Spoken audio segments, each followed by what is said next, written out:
Parlamentlararo ittifoqining 150 yillik assambleyasi mamlakatimizda O'zbekistonda va xususan Toshkentda bo'lib o'tayotganligidan men g'oyatda mamnunman. Dunyoning 190 dan ortiq mamlakatimizga tashrif buyurgan mehmonlar uchun bir qancha qulayliklar yaratildi, xususan ularga taksistlar, mehmonxonalar va ovqatlanishi uchun bir qancha o'zbek milliy taomlari va dunyo milliy, Yevropa milliy taomlaridan tayyorlangan taomlar taqdim etilmoqda.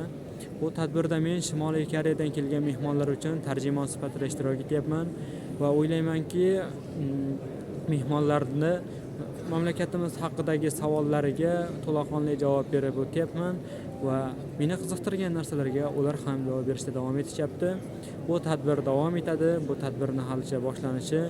Bu tadbirda ko'tarilgan mavzular gender tenglik, fanlar, yoshlarni ilm-fanga bog'lash, ularni rivojlantirish, texnologiyalar rivoji kabi masalalar ko'rib chiqiladi. Va bu har bir davlatdan kelgan parlament a'zolari uchun, spikerlar uchun ham manfaatli bo'ladi degan umiddaman. Rahmat hammaga.